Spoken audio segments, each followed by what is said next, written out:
군사 변혁에 대해서 계속 토의를 진행하도록 하겠습니다. 우선 군사 변혁의 개념과 발전 과정을 다시 한번 간단하게 요약을 하자면요. 군사 변혁이라는 개념은 군혁신 과정에서 생겨났다고 그랬죠. 그리고 구소련에서 군사 사상가들이 발전시킨 군사 기술 혁명 MTR의 개념을 좀 더 구체적으로 미국 전문가들이 군사 전문가들이 발전시킨 개념이 군사 혁신이라고 그랬고요. 이 군사 혁신을 구체적으로 실천하기 위한 어떤 하나의 과정에서 생겨난 개념이 군사 변혁, military transformation이라고 그랬습니다. 자, 그래서 이 군사 변혁은 군사 혁신의 비전을 현실에서 구체화하는 것이라고 말씀드렸죠.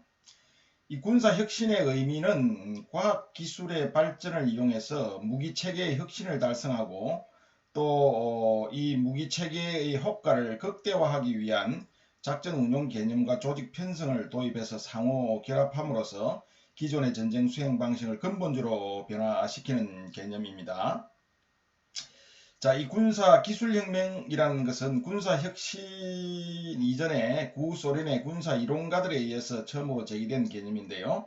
한마디로 표현하면 정찰 체계와 타격 체계를 하나의 복합체 형성을 함으로써 새로운 전쟁 방식을 구현하는 것이 핵심 요지라고 할 수 있겠습니다. 기존의 정찰 체계와 타격 체계가 이원화되어 있었는데 이것을 일원화해서 하나의 복합체 형성을 핵심 개념으로 하는 것이 바로 이 군사 기술혁명 MTR이다라고 설명할 수 있어요. 이 MTR을 미국의 군사 전문가들이 이 MTR의 한계점을 보완해 발전시킨 내용이 군사혁신이라고 그랬죠. 그래서 이 군사혁신은 무기체계 위에 작전 운용 개념과 조직 편성을 상호 연동시켜서 전투 효과를 현저히 증폭시킬 수 있다는 개념에서 출발한 것입니다. 자, 군사 기술 혁명과 즉 MTR과 군사 혁신 RMA의 차이점은 지금까지 설명한 바와 같이 정찰 타격 복합체와 같이 첨단 기술을 중심으로 전쟁 양상을 변해시키고자 하는 개념이 군사 기술 혁명이라고 하면 이 군사 혁신은 이에 더해서 작전 운용 개념과 조직 편성을 동시에 연동시킴으로써 전쟁 패러다임 자체를 변화시킴으로써 전투 효과를 극대화시키겠다는 개념이 바로 군사 혁신의 개념이죠. 자, 군사 변혁은 어떤 군사 혁신의 비전을 구체화할 필요성과 실천 방안 논의 과정에서 군사 변혁이라는 용어가 사용이 되었고요. 이 군사 혁신은 전투 수행 방식에 초점을 맞추고 있었지만 군사 변혁은 업무 방식뿐만 아니라 정부 내의 부처 간 또는 동맹국 간의 협조 방식까지를 포함하는 개념이 군사 변혁의 개념이라고 할 수 있고요. 이 군사 변혁은 미 국방부에서 4년마다 발간하는 국방검토서라는 게 있습니다. QDR이라는 게 있는데요. 이 QDR에서 처음으로 제시된 개념이고요. 2001년 9.11 테러로 인해서 비대칭적 위협과 또 잠재적 적대 세력에 의한 대량 살상 무기 확산 위협에 대비하기 위해서 부시 행정부가 가속화해서 추진했던 개념이 바로 이 군사 변혁의 개념이라 할 수 있어요. 자, 오늘은 이 군사 변혁의 등장 배경에 대해서 좀 더 상세하게 알아보도록 합시다. 자, 21세기에 들어서 이 군사 혁신이나 군사 변혁이 강조되는 이유는 무엇일까요? 그것은 미래전의 양상이 급격하게 바뀔 것으로 전망되기 때문이겠죠. 20세기 후반부터 진행되어 온 이 정보혁명은 인간의 일하는 방법을 완전히 변화시키고 있죠. 이 정보혁명은 전쟁의 양상마저 바꿔놓고 있습니다. 인류 역사를 볼 때 인간이 전쟁하는 방법은 일하는 방법을 반영한 것이라는 이 토플러의 지적은 이러한 점에서 매우 의미심장한 것이라고 볼 수 있겠죠. 이 토플러는 인류 역사상 가장 큰 전쟁 양상의 변화는 사회 발전 단계가 전환될 때마다 발생한다고 주장을 했습니다. 인류 최초의 농업혁명에 따른 농업사회에서 산업혁명에 이은 이 산업사회로 전환될 때에 속도와 규모에 있어서 충격적인 군사적인 변혁이 일어났고요. 또 오늘날 정보혁명에 의한 지식정보화 사회 역시 이러한 충격적인 변형이 불가피하다는 것이 이 토플러의 주장입니다. 정보혁명, 즉 Information Revolution, 이 정보혁명은 컴퓨터의 성능 향상과 네트워크의 혁신을 주도하는 정보 통신 기술의 비약적 발전에 따라서 정보를 저장하고 전달하는 수단, 그리고 정보의 생산, 배포, 이 사용 과정의 대변혁으로 우리가 이해할 수가 있죠. 이 정보혁명은 컴퓨터로 대변되는 디지털과 인터넷으로 압축되는 네트워크란 두 가지 핵심 요소로 구성된다고 볼 수 있죠. 컴퓨터는 1946년 초기 모델이 등장한 이후에 1971년 이 마이크로 프로세서가 발명되면서 비약적으로 발전하였죠. 컴퓨터의 기술 발전은 마이크로 프로세서의 연산 능력이 18개월마다 2배로 증가한다는 이 무어의 법칙으로 묘사될 정도로 비약적으로 발전하고 있습니다. 자, 이 말은 전 세계 정보가 18개월 만에 배가 된다는 의미로 정보와 지식의 수집, 분석, 생산의 속도가 엄청난 속도로 빨라지게 된다는 의미겠죠. 이와 더불어서 통신 네트워크의 눈부신 발전은 전 세계의 개인용 컴퓨터를 상호 연결시켜서 정보의 전달과 확산을 과소화했습니다. 그리고 이 컴퓨터들의 이 네트워크인 인터넷은 전 세계에서 가장 크고 가장 비약적으로 발전하였죠. 1969년 미 국방부에서 국방 목적으로 개발된 인터넷은 91년 미국의 과학재단에 의해 상업적인 접속이 허용된 이래 급속히 발전하였습니다. 그래서 1996년 4천만에 불과했던 전세계 인터넷 사용자 수가 2001년에는 5억 이상으로 급증해서 불과 5년 만에 12배 증가할 정도로 비약적으로 발전을 거듭하고 있죠. 결국 1970년대 이후 이 정보통신기술의 비약적 발전에 따라서 컴퓨터와 네트워크가 상호 결합되면서 지식과 정보의 생산 및 유통, 그리고 확대 재생산 속도를 기하급수적으로 증대시키면서 정보혁명을 가져왔다고 할 수가 있겠죠. 이러한 정보혁명의 결과는 정치, 경제, 사회, 군사 등 제반 분야에 심대한 영향을 미치고 있고 여기에 더해서 전쟁 환경 또한 예외가 될 수 없을 것입니다. 이 정보혁명이 전쟁 환경에 영향을 준 요소는 매우 다양하다고 할 수 있어요. 그러나 크게 보면 다음 두 가지로 우리가 요약을 해볼 수가 있는데요. 첫 번째는 과학기술의 발전에 따른 무기체계의 변화입니다. 이 무기체계는 지속적으로 발전해 왔고요. 이를 기반으로 전쟁 수행 방식은 극적으로 변화해 왔다고 볼 수가 있어요. 특히 금세기 혁신적으로 발전한 정보통신 기술은 새로운 무기체계의 등장은 물론 기존의 무기체계 운영 방식도 혁신적으로 변화시킴으로써 새로운 이 전쟁 양상을 등장시키고 있죠. 자, 두 번째는 이 사회 경제적 요인인데요. 모든 전쟁은 전쟁이 발생하는 사회의 경제적 기반에 영향을 받고 있죠.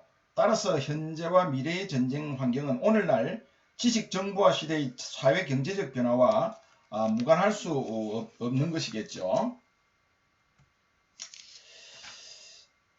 자, 이 무기 체계와 관련된 과학 기술의 발전은 전쟁 환경의 변혁을 일으키는 주요한 원인이 되어 왔습니다.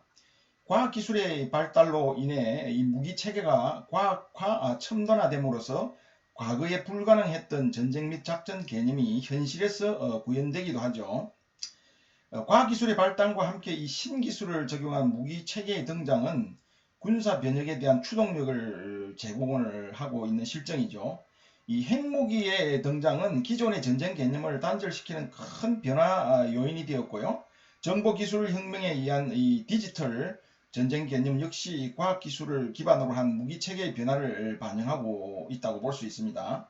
자, 이런 맥락에서 과학기술의 발전이 전쟁 양상의 변화에 미치는 영향을 분석한 대표적 인물이 두 사람이 있는데요. 이 크리벨트라는 사람과 슬립체코라는 사람인데요. 다 이 러시아의 장군이죠. 크리벨트는 이스라엘의 군사사학자고요. 슬립첸코는 러시아의 장군 출신 학자입니다. 자, 우선 크리벨트는 이 과학기술적 측면에서 문명의 발달을 4단계로 구분하고 있어요. 각각의 단계에서 전쟁 양상의 변화를 거시적으로 이제 살펴보고 있는데요. 자, 이 크리벨들은 이 첫 번째를 도구의 시대로 보고 있습니다. 이 도구의 시대는 선사 시대로부터 기원 후 1500년까지를 이제 이야기하는데요. 이 시대는 돌이나 청동, 철 등을 이용해서 도구를 인력과 동물의 그 근육 에너지를 사용해서 활용을 했다는 것이죠. 따라서 전쟁의 형태도 가까운 거리에서 근접 전투를 수행하는 근접 백병전 형태로 진행될 수밖에 없었다는 것이죠. 자, 두 번째 단계는 이 기계의 시대인데요. 1500년경의 르네상스 시대부터 산업혁명이 완료되는 1830년까지의 기간을 우리가 기계의 시대라고 이야기하는데요. 이 시기는 화약과 총포가 발명이 되었죠. 또 산업혁명으로 기계의 힘을 이용한 대량 생산이 가능한 시대였습니다. 1648년 웨스트팔리아 조약으로 이 근대적 국민국가가 탄생했죠. 또 1789년 프랑스 혁명은 이 대규모의 시민군을 탄생시켰고요. 인류 최초로 보병, 포병, 기병 등 제병종이 통합된 이 군단과 또 이를 효과적으로 통제하기 위한 일반 참모 제도도 등장을 했죠. 따라서 군사적으로 징병에 의한 대규모 시민군의 조직은 물론 이들에 대한 각종 군수 지원을 가능하게 함으로써 전쟁 방식의 대변혁이 가능했던 것이 바로 기계의 시대라고 할 수 있죠. 자, 세 번째 시기는 시스템의 시대인데요. 이 시기는 1830년부터 1945년까지를 이야기합니다. 자, 이 시스템의 시대에는 철도, 전신 등이 상호 연결되어서 사회가 통합되고 또 기술 혁신이 발생한 시대이죠. 자, 이를 토대로 그 기계화된 부대와 항공기, 군함 등이 발전해서 지상, 공중, 해상에서 입체적인 군사작전을 가능하게 한 시대가 바로 시스템의 시대이죠. 자, 네 번째 시기는 자동화 시대인데요. 이 자동화 시대는 1945년 이후부터 현재까지의 시대를 우리가 자동화 시대라고 부릅니다. 이 시기는 컴퓨터에 의한 정보 기술의 발전으로 인해서 인간의 생산 활동이 컴퓨터에 의해서 이루어지고 또 컴퓨터에 의해서 통제되는 시대이죠. 이 시대에 즉 이 자동화 시대에는 군사적으로 전쟁의 자동화가 이루어지고 또 핵무기가 출현을 했죠. 모든 전쟁에서의 다양한 기능들이 컴퓨터에 의해서 종합되고 정확성이 증가되는 현상이 나타난다고 이 크리벨트는 진단을 하였던 것이죠. 자, 다음은 이 슬립체코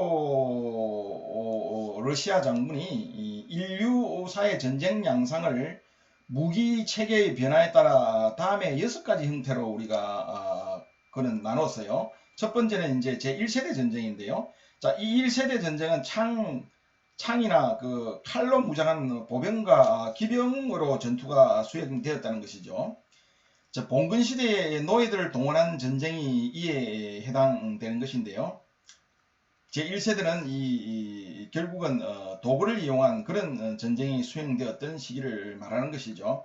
자, 2세대 전쟁은 흑색 화약과 활광총의 발명이 되어서 이를 토대로 산계 대형의 용병수를 이용한 전쟁 양상이 등장하게 되었던 것이고요. 제3세대 전쟁은 소총과 야포가 개발되고 또 사거리와 정확도 등도 대폭 향상이 되면서 이 야포나 총을 어떤 군에 도입을 했죠. 대규모의 군에 도입을 해서 사용을 했죠. 예를 들면 나폴레옹은 프랑스 혁명과 산업혁명을 군사 부문에 적극적으로 운용해서 전투 효과성을 적극적으로 증폭시키는 데 성공을 했고요. 또 나폴레옹은 새로 태동하는 산업혁명의 이점을 군사적으로 이용하여 대포 등과 같은 이런 군 장비, 탄약을 표준화하고 포병의 중량을 50%로 감소시킴으로써 기동성을 획기적으로 향상을 시켰고요. 또한 이 외에도 수송, 또 인력 소요도 대폭 축소시켰죠.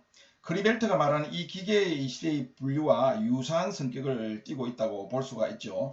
자, 제4세대 전쟁은 자동화기, 전차, 전투기, 수송수단, 통신장비 등의 개발로 인해서 화력과 기동력이 대폭 향상되고 전장 공간이 육해 공군으로 확장되는 어떤 형태를 띠고 있죠. 전격전, 항모 또는 함재기, 상륙작전, 전략, 항공폭격 등의 개념이 속속 등장했고요. 이에 따라서 새로운 군사 조직이 탄생되어서 예를 들면 뭐 기갑사단이나 항모전단, 전략폭격부대와 같은 이런 새로운 군사 조직이 탄생이 되어서 전쟁 양상을 획기적으로 변혁을 시킨 세대라고 볼 수가 있죠. 크리베프트가 말하는 이 체계의 시대와 이 4세대 전쟁 시대는 거의 유사하게 중첩되는 개념이라고 할 수가 있고요. 자, 제5세대 전쟁은 핵무기와 탄도미사일의 등장으로 인해서 상호 공멸의 공포의 균형을 이루는 시대라고 할 수가 있습니다. 제4세대까지의 전쟁의 특징은 이 상대측의 군사력의 어떤 패퇴시키는 데 목적이 있었다면 핵전쟁은 군사력은 물론 인구, 자원 등 상대국의 모든 자원을 일순간에 파괴하는 성격을 띠고 있죠.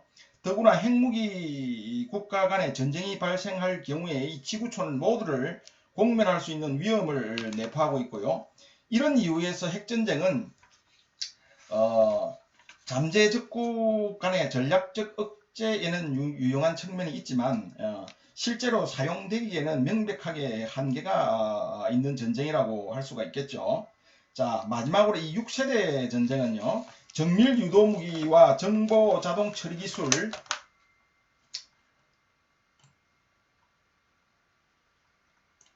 자동 처리 기술 그리고 지휘 통제 통신 기술 능력의 획기적인 향상으로 핵무기와 같이 대량 파괴를 유발하지 않고도 원거리에 있는 표적을 효과적으로 파괴할 수 있게 되었죠.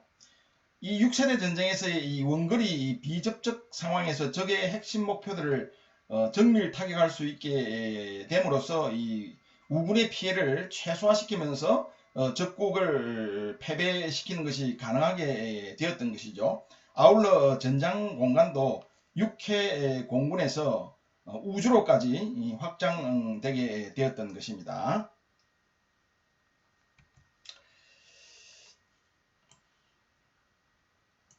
자, 지금까지 우리가 크레빌드와 이 슬첸코가 제시한 인류사에 있어서 전쟁 양상의 변화를 살펴봤는데요.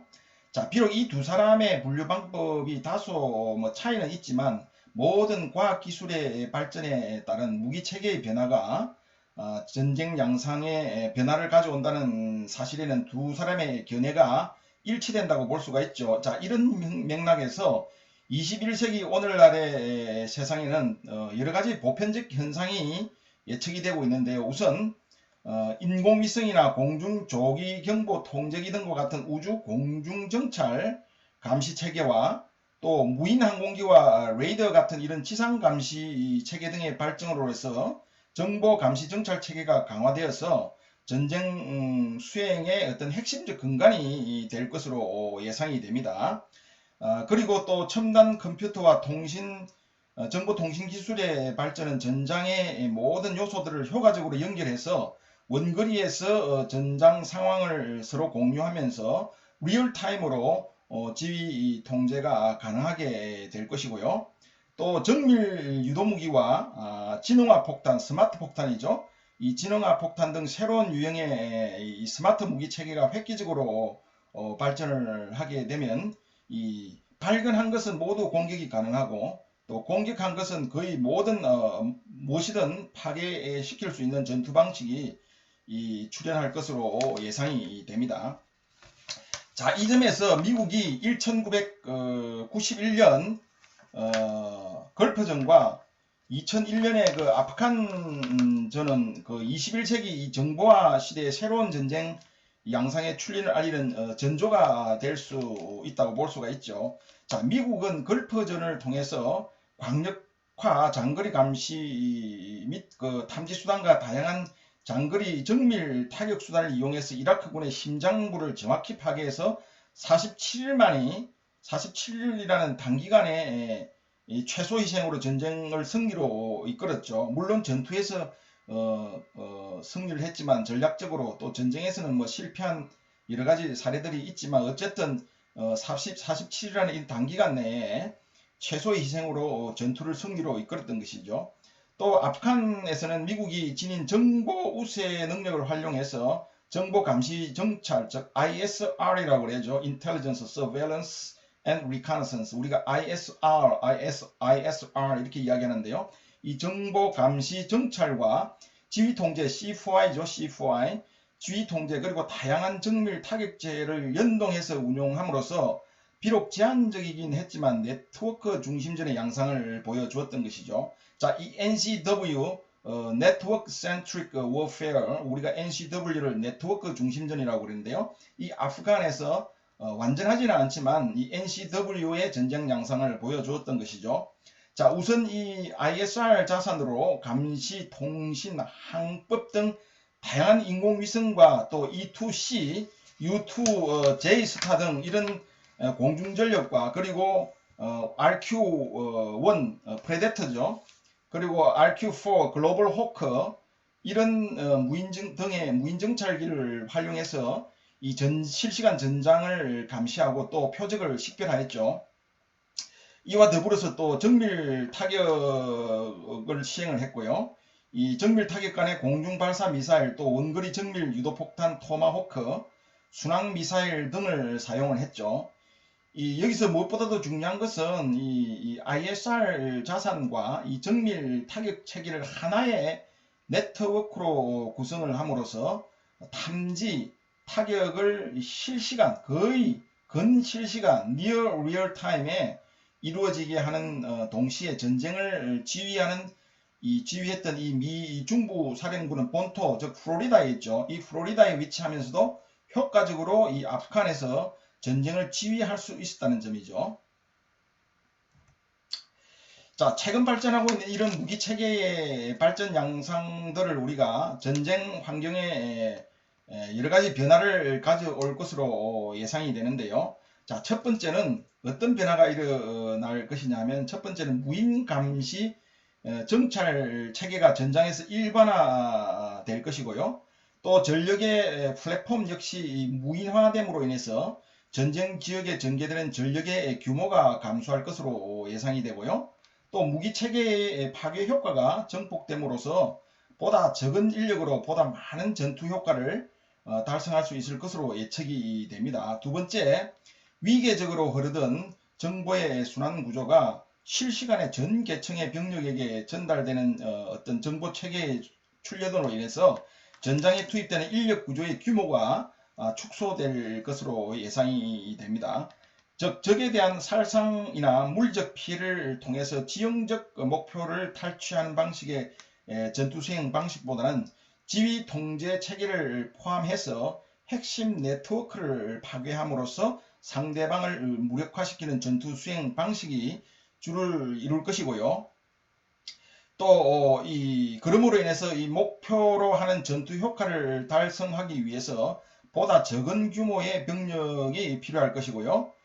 그리고 축소된 병력의 구조 역시 임무 중심의 편제로 인해 임무에 따라 조직과 해체가 보다 용이한 구조로 변모할 것으로 예측이 됩니다.